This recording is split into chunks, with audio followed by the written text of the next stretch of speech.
Today, I want to sit down a little bit and talk to you all about what glass skates are, who they're for, why you should and shouldn't use them, and if they actually make a difference or not. To start things off, what are mouse skates? Mouse skates are essentially a piece of plastic that sits between your mouse shell and your mouse pad to ensure that you get a smooth mouse glide across your mouse pad. Out of the box, your mouse is going to have skates of varying quality. For reference, we call this the default skates. On more modern and newer mice, what you will see is you have these thicker pieces of PTFE plastic, which is essentially Teflon, you know, the non-stick part of your pan. Those have very low friction when you start and stop the mouse, but there is still some there to be found. However, when you look at an older mouse, like this Razer Naga Trinity, the original one, you'll see they have these thin, black, also PTFE plastic skates that feel terrible because they are scratchy and they have a lot more start and stop resistance. Now, the scratchiness is kind of like one of those terms where you have to feel it before you know exactly what I mean, but it is definitely there and it is not found on the white PTFE skates like there is on this one. With that out of the way, let's get into the real meat and potatoes of this video. Glass skates are made out of a type of glass called aluminosilicate glass. That type of glass is usually found around the house in products like thermometers or gauges. To demonstrate the difference between the glideability of the PTFE skates versus the glass skates, I'm going to be putting up a side-by-side comparison video where I use a hairdryer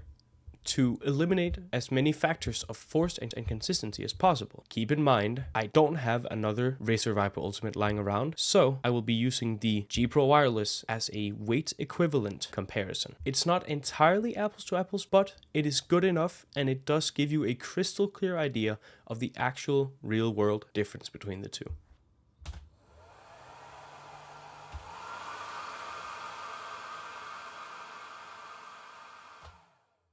So as you saw in the footage, the G Pro Wireless didn't really budge at the first setting of the hairdryer. Meanwhile, at the second setting, it finally moved. However, as you might have noticed, the Viper Ultimate began to move at the first setting of the hairdryer, and at the second setting, it borderline flew off my mousepad, which is incredible how low that friction actually is. But now comes the fun part where we have to test it in practice.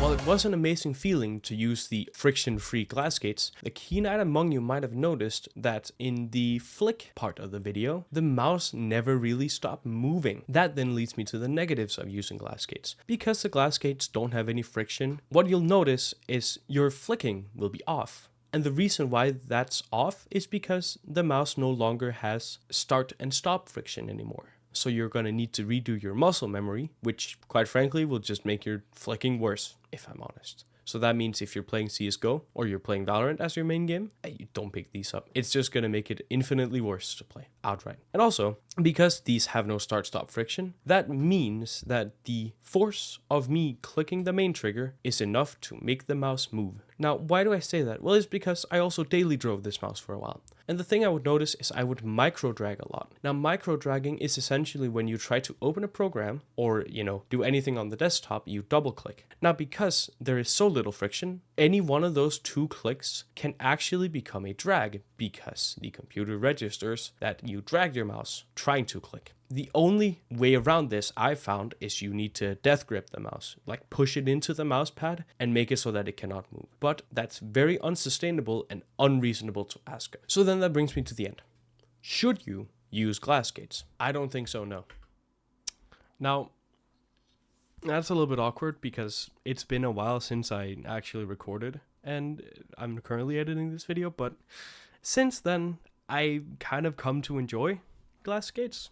And I went as far as to get a glass pad and just keep stock PTFE skates on my mouse. So, yeah. It's a very annoying desktop experience, and you need to redo a lot of muscle memory for little to no gain at all. However, if you watching, if you are the highest ranked Overwatch, Apex, COD player to have ever graced this planet, then yeah, I think that the little difference in tracking is absolutely worth it. 100%. And in fact, if you're that good, you probably have a career out of it, and you can probably just buy a secondary main mouse and use that for desktop so you don't notice a difference. However, if you're not one of those people, don't. And especially not if you like to play flick games. Sure, theoretically, it could make you better at flicking because there's no start friction, but needing to redo the muscle memory for the stop for the flick is just not worth the effort. That's it. See ya.